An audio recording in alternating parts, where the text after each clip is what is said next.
My boyfriend's outburst exposed a secret that altered our love forever. My boyfriend yelled and insulted me in front of his friend after 1 year of cohabitation. The morning started like any other. The sun came up, and its light sneaked into our apartment, making everything look warm and cozy. I stayed in bed a little longer, enjoying the quiet. Alex, my boyfriend, and I had been living together for a bit more than a year. We met back in college, and it didn't take long for us to start dating. He was fun, always making me laugh, and really sure of himself, which I liked. But Alex could also get pretty mad sometimes, especially when things didn't go his way. We had argued before, like most couples do, but we always made it right again afterward. Alex was a great guy, but when he got stressed, he could get pretty upset. I knew this about him and tried my best to understand. Today was a big day. Alex's old friend Mark was coming over. Alex had talked about Mark a lot. They had been best friends since they were kids. I was excited to finally meet him. I wanted to make our place feel welcoming for his visit. Our apartment was small, but felt just right for us. We had pictures of our trips and fun times hanging up, making it feel like home. I was hoping Mark would feel comfortable here too. I spent the morning getting everything ready. I cooked and cleaned, hoping to make a good impression. But I noticed Alex was acting a bit off. He was quiet and didn't seem like himself. I thought maybe he was just nervous about seeing Mark again after so long, but deep down, I had this feeling that something wasn't right. I tried to ignore it, focusing on getting things ready, not knowing that the day was going to bring a lot more than just a friendly visit. It was going to be a day that would really test me and Alex in ways I never expected. Life with Alex before Mark's visit felt mostly smooth, like riding a bike on a flat road. Sure, there were bumps now and then, mostly because Alex could get really heated over small stuff, but we always found a way to get back to that smooth part of the road after each bump. The day Mark was supposed to come over started weird. The apartment felt too quiet, like when you're in a room where you're supposed to be quiet and you can hear every little sound. Alex was quiet too, not his usual loud, cheerful self. I figured he was just nervous or maybe excited to see Mark. They hadn't hung out in so long because Mark lived far away. Alex had told me a lot about Mark. They did everything together when they were younger. From what Alex said, I pictured Mark as a fun guy, always ready for an adventure. Alex was excited about showing him our place, about having him meet me, and about catching up on old times. The morning Mark arrived, I tried to make everything perfect. I cleaned the house again, even though it was already clean. I made snacks and arranged them nicely on plates. I wanted Mark to feel welcome. But all morning, Alex was off. He was there, but not really there. He was like a balloon that had lost some air, not flat on the ground, but definitely not flying high. When Mark finally showed up, everything changed for a bit. Alex lit up like someone turned his switch back on. They hugged, laughed, and started talking a mile a minute. Mark was just like I imagined, tall, always smiling, and full of energy. Seeing Alex happy made me happy too. We spent the day hanging out, talking, and laughing. Well, they did most of the talking. I felt a bit like I was outside looking in. They had so many stories I wasn't a part of, jokes I didn't get. But it was nice seeing Alex so happy. As the day went on, though, I started to feel more and more like I was actually outside. Alex and Mark got into some serious talking about old times, and sometimes Alex would look at me like he was checking if I was still there. I tried to join in, but it felt like throwing a pebble into a pond and not seeing any ripples. Then things started to feel tense. It wasn't anything big, just little things. Alex would snap at me over small stuff, like if I asked if they wanted more to drink, or he'd make a big deal if I laughed too loud, or if I didn't get one of their jokes. It felt like he was picking on me, but in front of Mark. I tried to just let it slide off my back. I didn't want to ruin the day. But as the sun started to set, I could feel something big was about to happen. It was like the air before a thunderstorm, all heavy.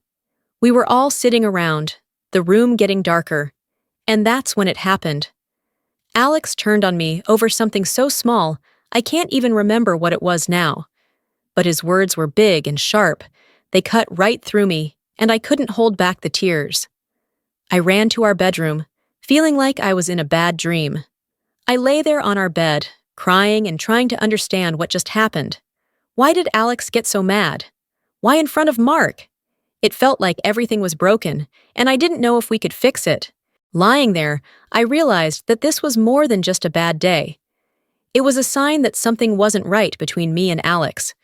We needed to talk. Really talk about everything. But first, I had to get through the night. The night crept in, suffocating me in its heavy silence. I retreated to my sanctuary, the bedroom, where my sobs echoed off the cold walls. Curling up on the bed, I sought solace in the darkness, tears streaming down my cheeks and soaking the pillow. "How could this be?" I screamed silently. "Alex, the man I love, the man I share my life with. How could he say such cruel words?" The pain of betrayal pierced my heart like a sharp knife. Weak rays of light filtered through the window, casting faint shadows on the photos hanging on the wall. Memories of our happy times together.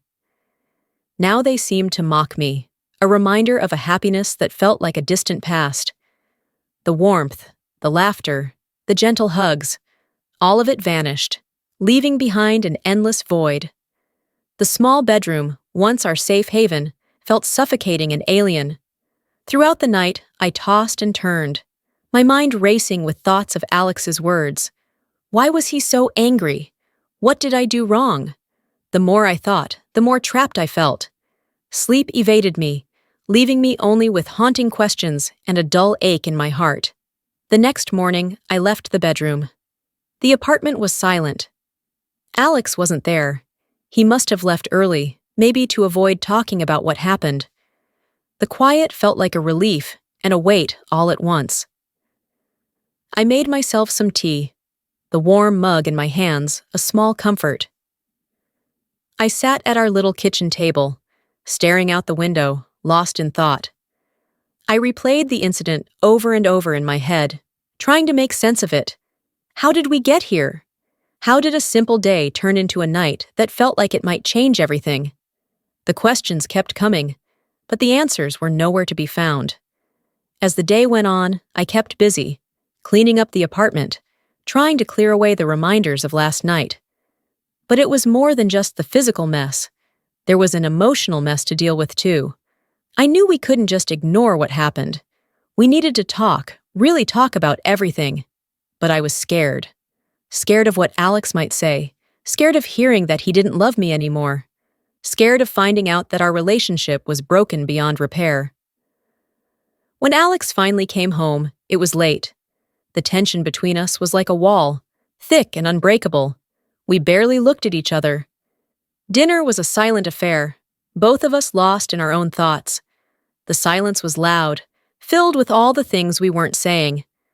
After dinner, I couldn't take the silence anymore. I needed to know where we stood. "Alex, we need to talk," I said. He looked up, his eyes dry. "What do you want to talk about?" "About last night," I said, my voice trembling. "Why did you say those things to me? What did I do to disappoint you?" Alex avoided my gaze. "You kept interrupting our conversation. You weren't really interested in what Mark was saying." "That's not true," I retorted. "I was trying to participate, but you made me feel like I didn't belong."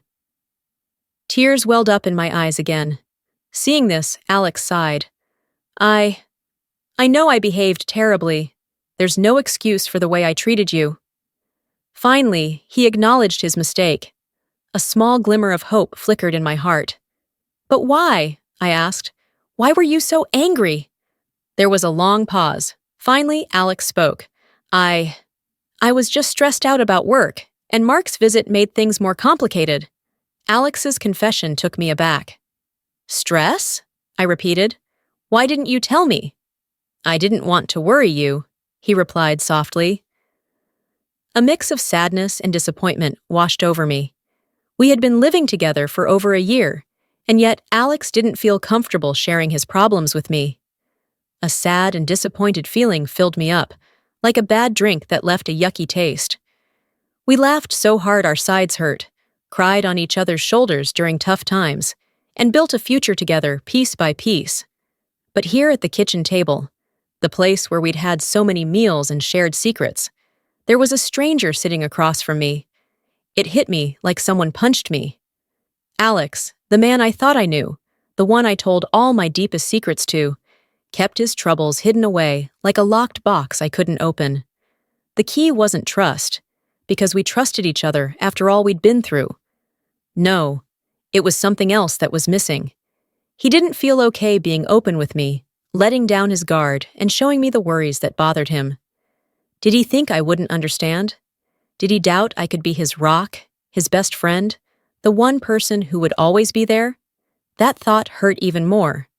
Here we were, supposed to be a team facing the world together, but he was fighting his battles all alone.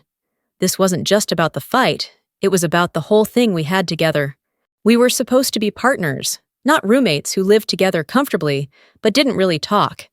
The silence now felt loud, a constant reminder of the space that had grown between us. Tears welled up in my eyes, making it hard to see Alex across the table. This couldn't be the end. Taking a deep breath, I scooted my chair back a little. "Alex," I started, my voice shaky but strong, "we need to talk more. Not just about the fight, but about everything. I want to know what's going on with you, and I want you to know you're not alone in this. You don't have to carry this all by yourself." Looking back on everything that happened, it feels like we've walked through a storm and come out on the other side. A bit worn, but also stronger. That night, when Alex's words felt like knives and my tears wouldn't stop, I couldn't see a way forward. But now I see it as a turning point, a harsh lesson that taught us so much about love, about each other, and about ourselves. I learned that love isn't just about the good times. It's also about standing together when the sky falls down, about holding hands in the dark and finding our way back to each other. It's about speaking up when we're hurt and listening, really listening, when the other person is hurting too. We've learned to communicate better, to not let small things build up into big problems. We've learned that it's okay to be vulnerable, to show our true selves, because that's when we truly connect and heal. This experience has shown me the depth of our love. It's not fragile, but resilient, capable of weathering storms and emerging stronger. I'm grateful for Alex, for his willingness to change and grow with me. Our journey hasn't been easy, but it's ours, and I wouldn't change it. As we move forward, I carry with me the lessons of that night. They remind me of what we've overcome and what we can achieve together. Our love is a living, breathing thing that grows and changes with us, and I'm excited to see where it takes us next. Will he continue to hold my hand? Only time will tell. Thank you for reading. If you haven't subscribed yet, please do so and hit the notification bell to stay updated with more shocking real-life stories happening around you.